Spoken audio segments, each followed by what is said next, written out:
Chapter 14 from the official NASA Procedures for Contact with Intelligent Extraterrestrial Life Manual, Spacecraft. It should be noted that there is a significant chance that our primary contact might not be with the physical IEL itself, but merely with the craft by which they have traveled here. This might take the form of the craft merely passing through our solar system, or hovering in our atmosphere, or perhaps, sadly, crashing into our planet and leaving no survivors. It is also quite possible that primary contact will be through probes sent here, rather than craft bearing actual IEL.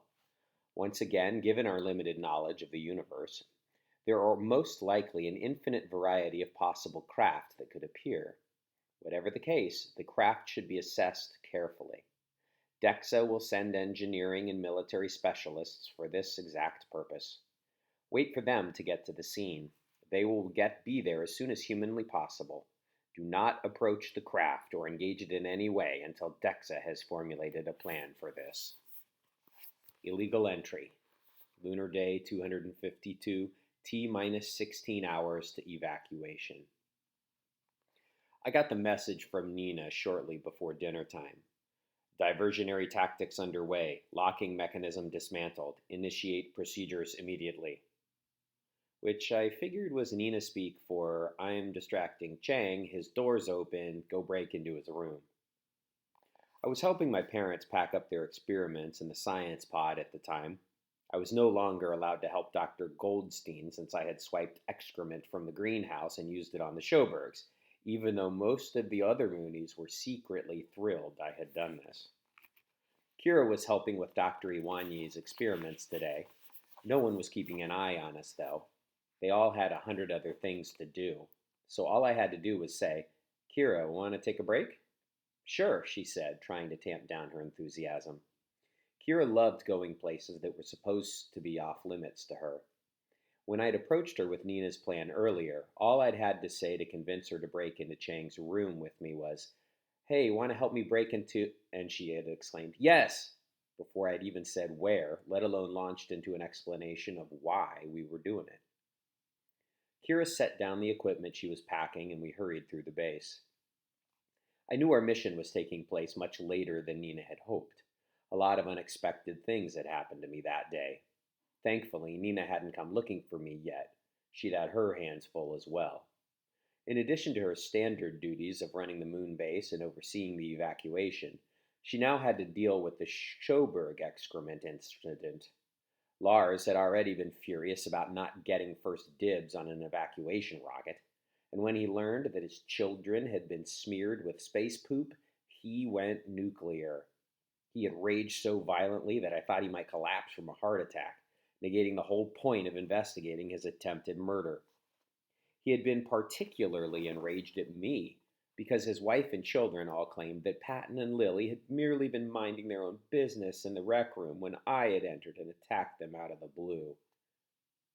So Nina had been forced to take statements from everyone involved and then compare what we claimed against the security footage from the rec room, which of course proved that the Schobergs were lying through their poop-stained teeth.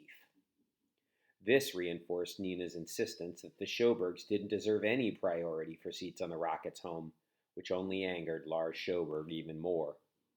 He claimed that I had obviously doctored the footage, as if I even knew how to do such a thing or could manage it on such short notice, and that I had been a constant menace to his family. He also warned that once he got back to Earth, he was going to sue NASA for every penny it was worth, as well as make life miserable for Nina and everyone else from MBA. Which probably left most of the others Moonies wishing that whoever had poisoned Lars the night before had done a better job of it. At least that's what I was wishing. I knew it wasn't right to wish someone dead. But on the other hand, Lars Schoberg seemed to want the exact same thing for me.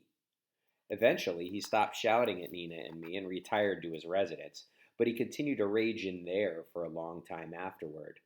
And even once that had stopped, there had been periodic bursts of what I assumed were Swedish obscenities from behind his door all afternoon. Meanwhile, Patton and Lily Schoberg had used up most of the base's remaining toothpaste supply brushing and rebrushing their teeth. Chang's residence was located almost directly below the Schoberg suite, right across from the rec room. Through the open rec room door, I could see Violet, Inez, and Camose in there, but they couldn't see me, as they all had hollow goggles on. Now that Patton and Lily had been vanquished and Roddy had been roped into helping his mother pack for evacuation, the little kids were all free to use the VR system. They were galloping around while Violet kept yelling things like, "Blast them with your sparkle power!" "Looks like they're playing that Unicorns versus Aliens mashup you created," I told Kira. "It's more fun than I expected," Kira said. "You should try it." Boom! Violet yelled. Nice work, Glitter Wings.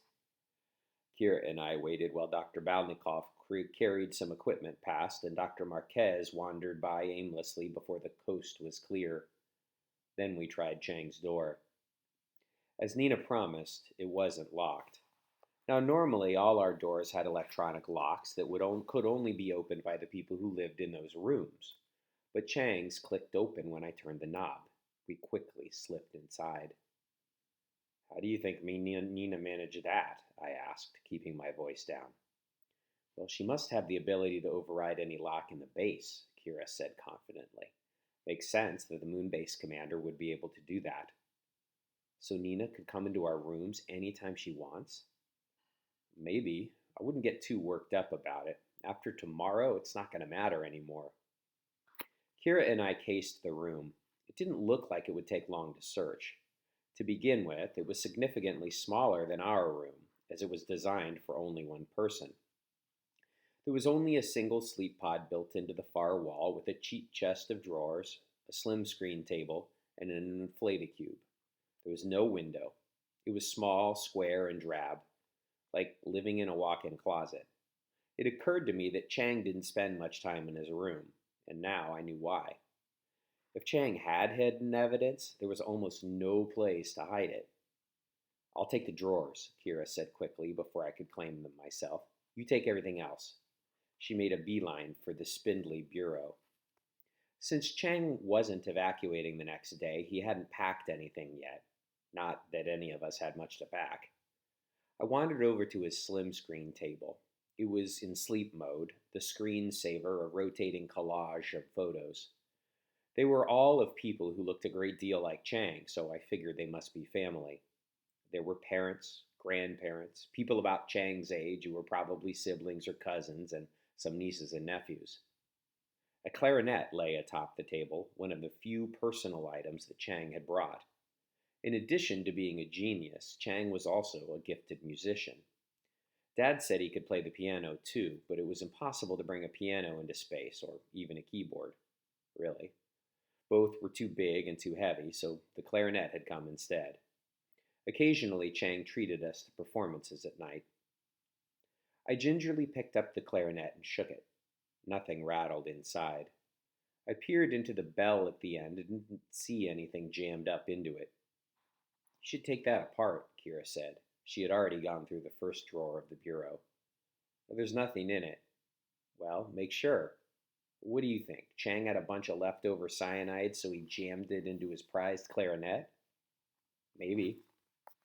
I examined the clarinet closely. There were multiple parts to it, but I wasn't quite sure how they all fit together.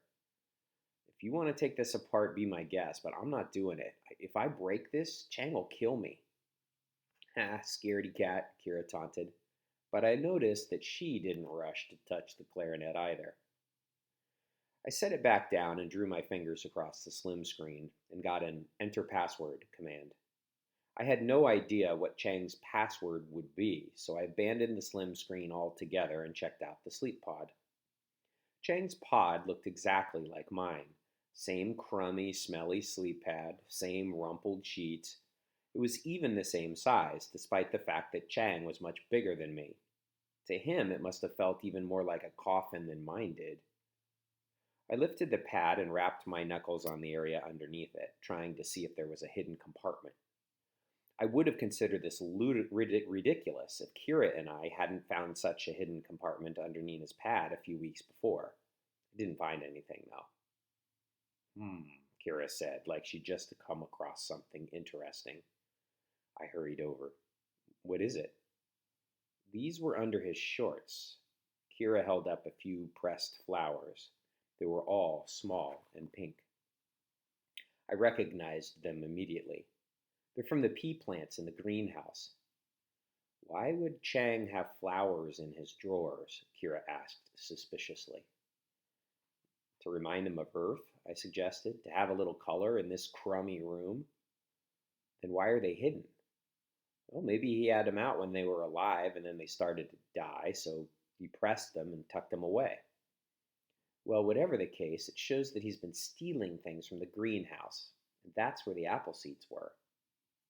Well, that doesn't mean he stole the seeds, though. In fact, that makes him less suspicious. Well, how's that? Dr. Goldstein was wondering what Chang was doing in the greenhouse. How we know? I suppose. Kira sighed like this was disappointing. Then she slid the drawer shut. There's nothing else in here, just a bunch of clothes. Well, looks like Chang's clean, I said, pleased by the thought of it. Let's get out of here before he comes back. I started for the door, and as I did, my watch buzzed. It was a message from Nina in red capital letters to indicate how urgent it was. Abort! Unfortunately, Kira hadn't followed me to the door. Instead, she was standing in the middle of the room, looking all around as if trying to spot other hiding places. Kira, I exclaimed, Nina wants us to leave now. Kira sighed like I was being overly dramatic and then turned to go and banged into the slim screen table. The clarinet wobbled and rolled off. Kira lunged for it, but it glanced off her fingers and clattered to the floor. A few pieces of metal popped off and skittered under the table. Oh, great, I muttered. Kira dropped down to her knees to pick the pieces up. Forget those, I hissed. There's no time. If we leave them, Chang's going to know someone was in here. So he won't know it was us. Kira ignored me, sliding on her belly under the table to get the clarinet parts. I'm going, I told her. I had already ended up in enough trouble that day. If she wanted to be there when Chang got back, well, that was her problem. Only, as I was reaching for the doorknob, Kira gave a gasp of surprise. Despite my best survival instincts, I turned back around. What? Kira reached up and pulled something off the underside of the slim screen table. Something that had been taped there. It was a syringe, and inside it was the remains of a slight bit of a golden liquid. I had no idea how to recognize cyanide, but I knew that it had been injected into Lars Sjoberg's lutefisk, so a hidden syringe was awfully incriminating. Before I could say anything, though, the door opened, and Chang Kowalski